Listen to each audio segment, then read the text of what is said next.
भेजेगा कैसे? बिस्मिल्लाहिर्रहमानिर्रहीम। गरीबी निर्धनता। किसी भी समाज में गरीबी एक गंभीर समस्या है। गरीबी का असामान्यता के साथ घनिष्ठ संबंध है। तीसरी दुनिया के देशों में जहां प्रति व्यक्ति आय का स्तर अत्यंत निम्न है, आय और संपत्ति के वितरण की असमानताओं के अनेक समस्याओं को जन्म दिया गया है, जिनमें सबसे गंभीर समस्या गरीबी है। इसमें कोई संदेह नहीं है कि स्वतंत्रता के बाद भारत में आर्थिक प्रगति हुई है, लेकिन जनसाधारण की गरीबी पर इसका कोई अपेक्षित प्रभाव नहीं पड़ पाया है। व्यापक गरीबी अभी भी देश के लिए गंभीर समस्या बनी हुई है। देश में आज लगभग 6 दशक के आयोजन के बाद भी जनसंख्या का लगभग 30% भाग गरीबी से ग्रस्त है और भयानक अभावों में जी रहा है। अर्थ एवं अभिप्राय। गरीबी का अर्थ उस सामाजिक क्रिया से है जिसमें समाज का एक हिस्सा अपने जीवन की बुनियादी आवश्यकताओं को भी पूरा नहीं कर पाता और न्यूनतम जीवन स्तर निर्वाह करने से वंचित रहता है। दूसरे शब्दों में गरीबी का अभिप्राय जीवन, स्वास्थ्य तथा कार्यकुशलता के लिए न्यूनतम उपभोग आवश्यकताओं के प्रति की अयोग्यता से है। सामान्यतः गरीबी का आशय लोगों के निम्न जीवन निर्वाह स्तर से लगाया जाता है।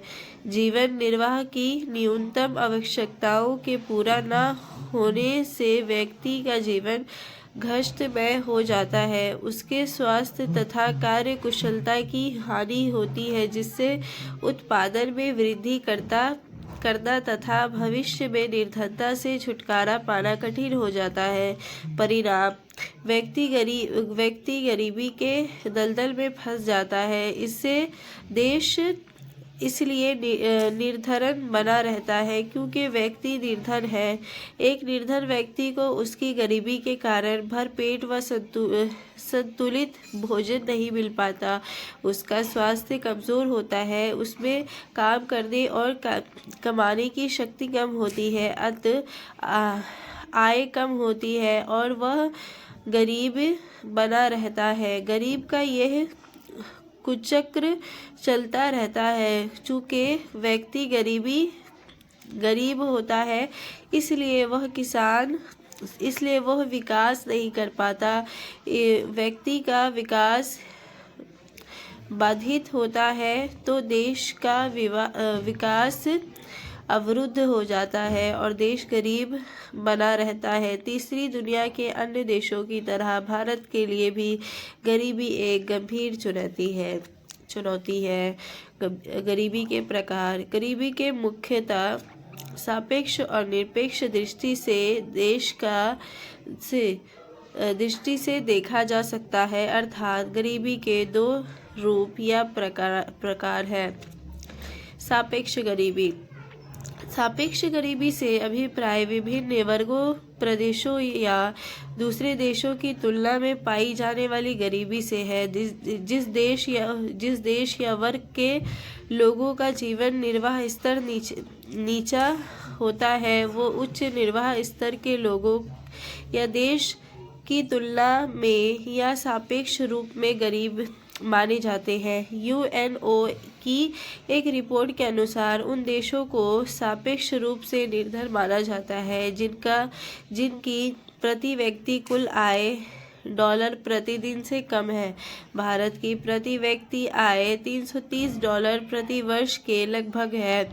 अमेरिका, जापान और स्विट्जरलैंड ही नहीं बल्कि मिस्र, श्रीलंका, पाकिस्तान के प्रति व्यक्ति आय भी भारत के प्रति व्यक्ति आय से अधिक है। इसलिए भारत का निर्धन देशों में भी नीचा स्थान है।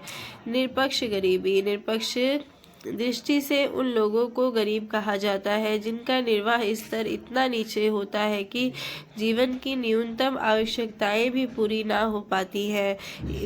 इन आवश्यकताओं को शरीर चलाने के लिए ज़रूरी न्यूनतम पोषक आहार के रूप में व्यक्त किया जाता है। गरीब लोगों की पहचान के लिए भारत में इसी मापदंड को अपनाया गया है। इस संदर्भ में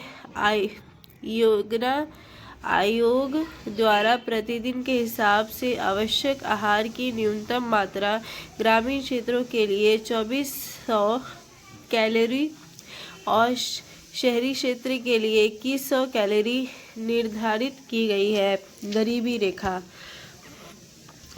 गरीबी रेखा को सामान्य अर्थों में इस प्रकार परिभाषित किया जाता है। गरीबी वितरण रेखा का विभाजक बिंदु है जो जनसंख्या को दो भागों में विभाजित करता है, ऐसे लोग जो गरीब हैं तथा ऐसे जो गरीब नहीं है।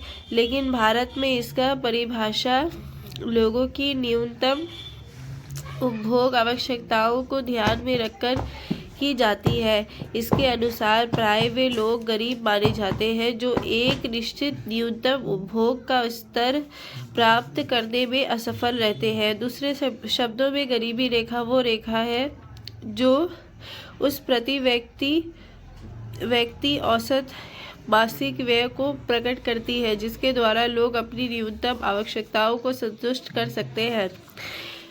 1999 से 2000 की कीमतों पर 328 रुपये ग्रामीण क्षेत्र में तथा 459 रुपीस शहरी क्षेत्र में प्रति मास उपभोग का गरीबी रेखा माना जाता है। जिन लोगों का प्रति माह उपभोग व्यय इससे कम है उन्हें निर्धन माना जाता है। योजना आयोग के गरीब रेखा की परिभाषा आहार संबंधी जरूरतों को ध्यान में रखकर किया है। योजना आयोग के अनुसार ग्रामीण क्षेत्र में एक व्यक्ति के प्रतिदिन के भोजन में 2400 कैलोरी तथा शहरी क्षेत्र में एक व्यक्ति के प्रतिदिन के भोजन में 2100 कैलोरी होनी चाहिए। योजना आयोग ने देश में निर्धारता की माप के लिए 1989 में प्रो डी.टी. लकड़वाला की अध्यक्षता में एक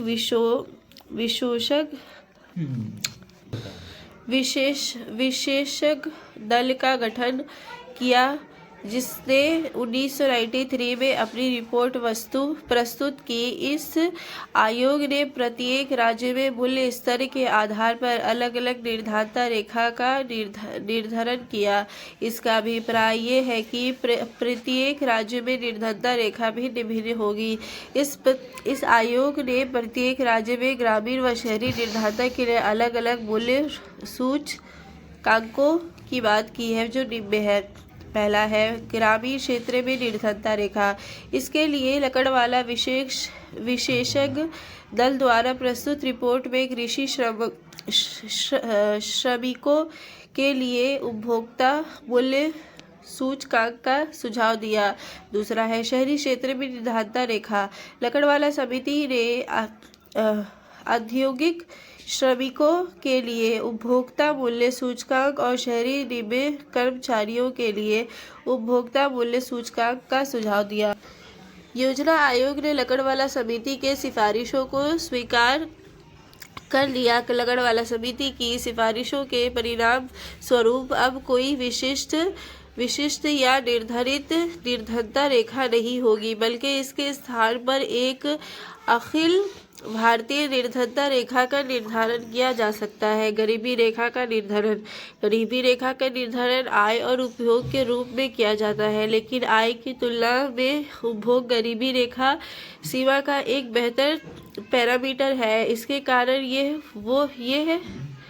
है कि उपभोग किसी व्यक्ति द्वारा वस्तुओं तथा सेवाओं के वास्तविक प्रयोग को दिखलाता है, जबकि आय केवल खरीदने की क्षमता व्यक्त करती है। इसके अतिरिक्त आय के वितरण आंकड़े उपलब्ध नहीं है, जबकि उपभोग से संबंधित व्यय आंकड़े उपलब्ध है। यही कारण है कि भारत में गरीबी रेखा की सीमा निर्धारण के लिए उपभोग को आधार के रूप में अपनाया गया है।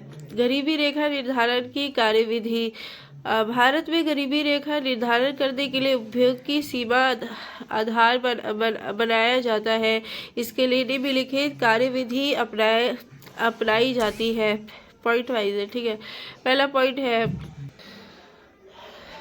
उपभोग सीमा का अनुसार लगाते समय सार्वजनिक व्यय स्तर अथवा उपभोक्ता वस्तुओं पर सरकार द्वारा किए जाने वाले व्यय को शामिल नहीं किया जाता, केवल निजी उपभोग व्यय को ही ध्यान में रखा जाता है।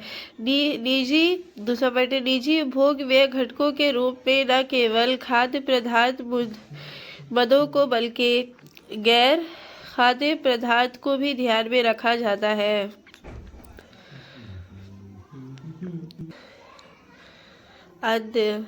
व्यक्ति गणना अनुपात निकाला जाता है, जो निर्धन तथा निर्धन को निर्धनता रेखा सीमा से संबंधित ग्रामीण तथा शहरी क्षेत्रों के लिए अलग से दर्शाता है। यह अनुपात निर्धनता रेखा के नीचे की जनसंख्या के प्रतिशत को प्रकट करता है। गरीबी रेखा के निर्धारण तथा गरीबी के अनुमान के संदर्भ से सामान्यतः योजना आयोग के ही माप तथा दृष्टिकोण को स्वीकार किया जाता है, किंतु विश्व बैंक या आय के आधार पर गरीबी रेखा का निर्धारण करता है, जिसे डॉलर गरीबी रेखा कहा जाता है। विश्व की 1.3 अरब निर्धन जनसंख्या का सर्वाधिक 36% भाग भारत में निवास करता है। इन निर्धन लोगों की आय $1 प्रतिदिन से कम है। इंडिया का रैंक क्या है? इंडिया का रैंक है ना, इंडिया का रैंक छोड़, पहले 2000 में इंडिया की गरीबी कितनी थी? 2000 में इंडिया की गरीबी थी 38.4, कोई परसेंट वेंटेज नहीं लिखा, बस 38.4 लिखा है। 2008 में 35.2, ठीक है, 35.2। 2016 में 29.3 और 2024 में 27.3, ठीक है। और 2024 में इंडिया की रैंक क्या है गरीबी में? 105। कितनी? 105, ठीक है। अब हम लोग देखेंगे what percentage of people in each state are poor, ठीक है। सबसे ज़्यादा है बिहार में 51.9%, ठीक है। और फिर उसके बाद है झारखंड 42.2%, ठीक है। उसके बाद झारखंड 42.2%। उसके बाद उत्तर प्रदेश 37.8%, ठीक है। अब और सबसे कम किस में है? सबसे कम है सिक्किम में 3.8%, ठीक है। अब इनकम इनइक्वालिटी, ठीक है।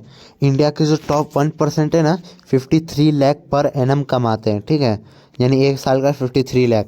टॉप 10% कमाते हैं 13.5 लाख पर एनम, जैसे कि अब्बो, ठीक है। उसके बाद मिडिल 40% कमाते हैं 1.65 लाख पर एनम, बता, सिर्फ 1.5 लाख के आसपास है पूरे साल का। और बॉटम 50% कमाता है 71,163 पर एनम, ठीक है। अब स्टेट वाइज अनएम्प्लॉयमेंट रेट, तो सबसे ज़्यादा तमिलनाडु में 49.8%, फिर झारखंड में 47.1% और बिहार में 46.6%। सबसे कम है हिमाचल प्रदेश में 2.2%। और कुछ है क्या? एक सेकंड। और ये चाइल्ड वेस्टिंग, तेको बताया था ना चाइल्ड वेस्टिंग क्या होता है। सबसे ज़्यादा इंडिया कितना 18.7% है और यमन का 14.4% है, ठीक है। और उसके नीचे आता है सूडान 13.7%। उसके ऊपर आता है, सॉरी, इंडिया सबसे नीचे है। इसका कोई रैंक नहीं बताया कि कितने रैंक पे इंडिया आता है।